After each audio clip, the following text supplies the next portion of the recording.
Pernahkah kalian mendengar tentang autoersation atau dalam penjabarannya adalah melakukan kegiatan memperkecil kuantitas masuk ke dalam tubuh.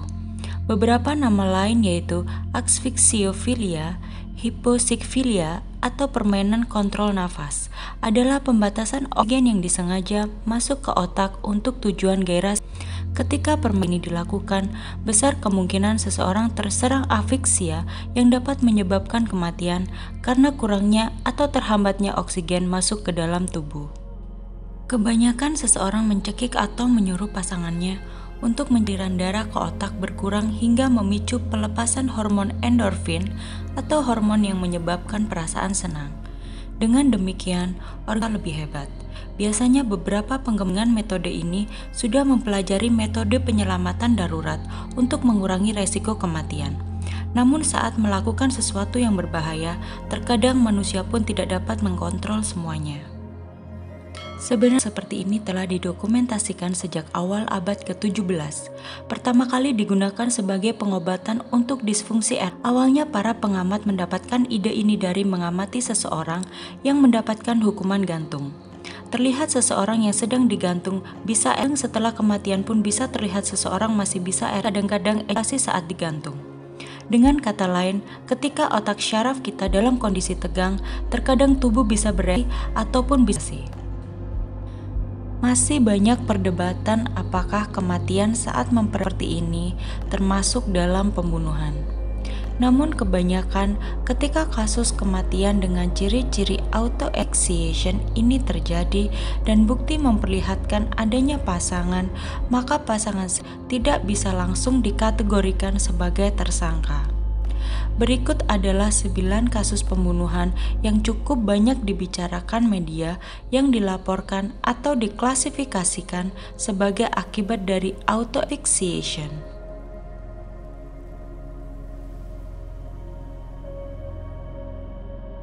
Peter Anthony Motteux, pria asal Prancis ini adalah seorang penulis dari Inggris, pemain drama, penerjemah, dan editor The Gentleman's Journal, sebuah majalah Inggris pertama.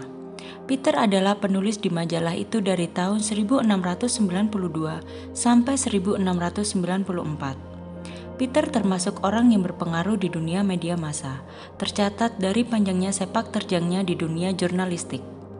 Peter meninggal pada tahun 1718, diduga meninggal dengan ciri-ciri autoasphyxiation.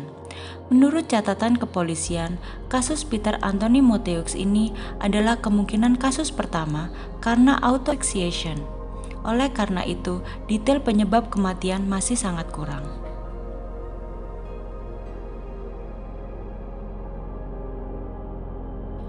František Koswara adalah seorang komposer, lahir di Praha, Bohemia. Koswara hidup dan mempunyai karir di Inggris. Salah satu karya yang terkenal dari Koswara adalah The Battle of Prague, sebuah lagu orkestra yang terinspirasi dari pertempuran Praha pada tahun 1757, di mana kerajaan Prusia berperang melawan monarki Habsburg. The Battle of Prague populer selama akhir abad ke-18. Pada tanggal 2 September 1791, saat berada di London, Koswara mengunjungi seorang peks komersial bernama Susanna Hill di Vine Street, Westminster. Setelah makan malam bersamanya di penginapannya, Koswara membayarnya 2 shilling dan meminta Hill untuk memotnya. Hill menolak untuk melakukannya.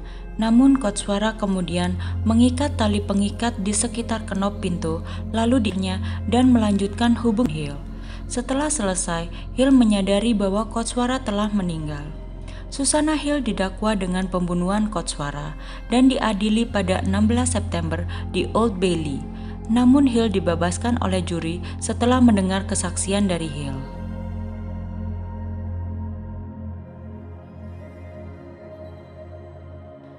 Sada Abe adalah seorang geisha dan komersial yang menjadi tersangka pembunuhan atas kekasihnya Kichiso Ishida. Sada Abe lahir pada tahun 1905. Pada usia 14 tahun, salah satu kenalannya itu orang tua Sada Abe mendukung dan menguatkannya. Namun Sada Abe menjadi remaja yang sangat sulit dimengerti. Sada Abe menjadi remaja yang tidak bertanggung jawab dan tidak terkendali sampai akhirnya orang tuanya menjualnya ke sebuah rumah geisha di Yokohama pada tahun 1922. Kemudian pada tahun 1932, Abjin di Osaka. Kemudian perlahan Abe menjadi seorang wanita simpanan di Tokyo. Akhirnya Sada Abe bertemu dengan Kichiso Ishida, seorang pengusaha restoran belut tempat dia bekerja. Dan akhirnya mereka menjalin hubungan gelap mengingat Ishida sudah mempunyai seorang istri. Namun Ishida mengaku tidak cukup puas dengan sama istrinya. Sada Abe mengakui sangat mencintai Ishida dan menjadi sangat cemburu ketika tahu Ishida tidak mau menceraikan istrinya.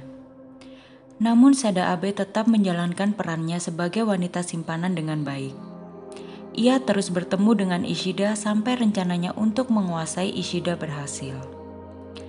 Pada malam 16 Mei 1936, Abe memperkenalkan Ishida dengan menggunakan obinya Abe Ishida. Kemudian saat mengetahui kekasihnya ternyata meninggal, Ishida dan menyimpannya dalam kimononya selama 3 hari. Kasus ini menjadi kasus sensasional di Jepang. Abe dipenjara pada tahun 1936, namun dibebaskan dari penjara 5 tahun setelah menjalani masa hukumannya.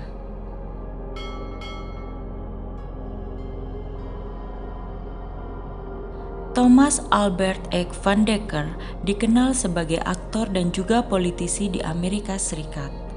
Pada tanggal 5 Mei 1968, Dekker ditemukan meninggal di rumahnya oleh tunangannya seorang model dan pengusaha fashion. Di bak mandi dengan tali jarinya. Matanya tertutup dan tangannya dibor dan 2 jarum suntik dimasukkan di satu tangannya. Tubuhnya dicoret-coret dengan lipstik. Uang dan kamera di rumah itu hilang, namun tidak ditemukan adanya kerusakan akibat masuk secara paksa. Dalam kasus ini belum ditemukan pelaku pembunuhan itu. Namun melihat kondisi mayat Dekker, banyak yang melihatnya sebagai pembunuhan akibat asphyxiation.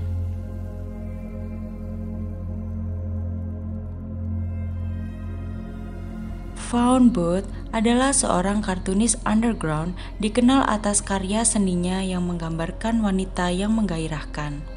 Karena karya-karya ilustrasinya, Vaughn Booth mendapatkan kredit dalam animasi Wizard and the Lord of the Ring.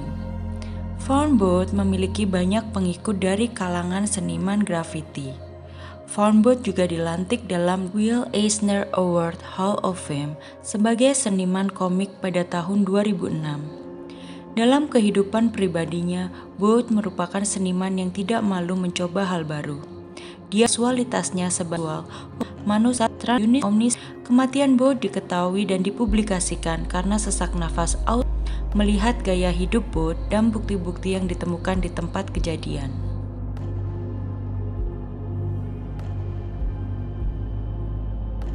Berikut adalah kasus yang cukup berbeda. Diane Hersek menggugat majalah Hustler pada tahun 1983. Hersek menuduh salah satu artikel dalam majalah Hustler tersebut menyebabkan putranya yang berusia 14 tahun, Troy D., asphyxiation yang akhirnya membuat putranya meninggal dunia.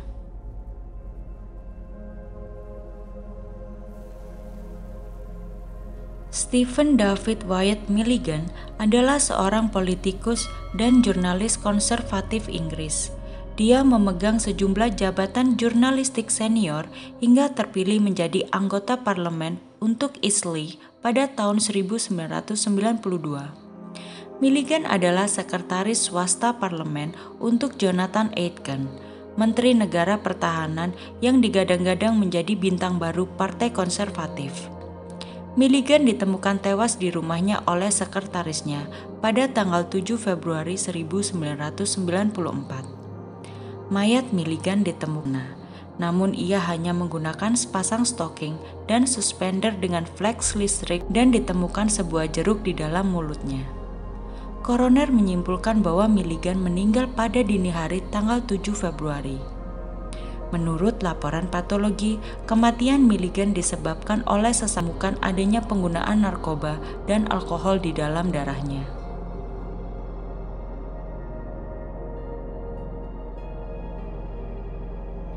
Kevin Matthew Gilbert atau yang lebih terkenalnya dengan nama Matthew Delgado dan Kai Gilbert lahir di Sacramento, California pada 20 November 1966.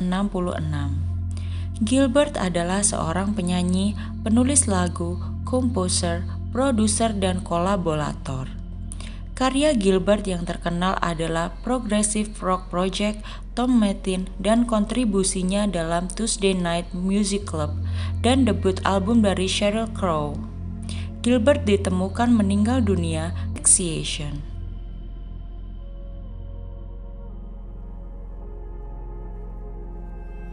David Carradine lahir dengan nama John Arthur Carradine Jr. pada tanggal 8 Desember 1936. Adalah seorang aktor asal Amerika yang sering kita lihat dalam film action.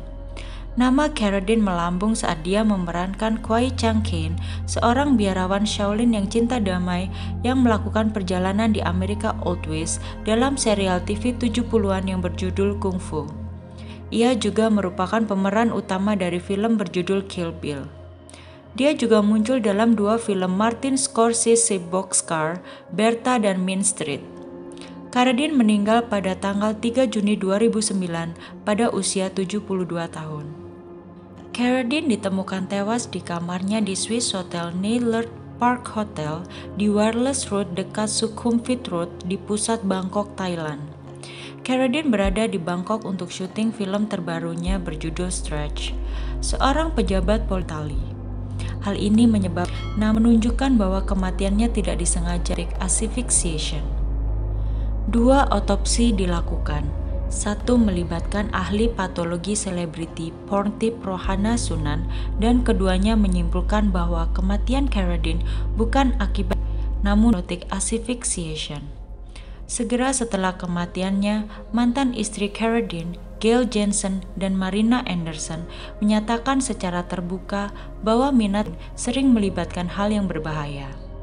Anderson yang memiliki rencana untuk menerbitkan buku tentang pernikahannya dengan Carradine juga mengatakan dalam sebuah wawancara dengan Access Hollywood, ada sisi gelap yang intens dari David. Anderson juga menyatakan itu adalah kelanjutan dari dan menyimpang yang berpotensi kematian. Pemakaman Carradine diadakan pada tanggal 13 Juni 2009 di Los Angeles. Carradine kemudian dimakamkan di Forest Lawn Memorial Park. Kematian karena perilaku sering dikaitkan dengan hubungan seks. Namun orang lain juga menikmati perilaku sendirian sehingga menimbulkan potensi lebih besar akan adanya kematian. Karena pada saat kehilangan kontrol atas alat yang membantu saat masa kritis untuk menyelamatkan.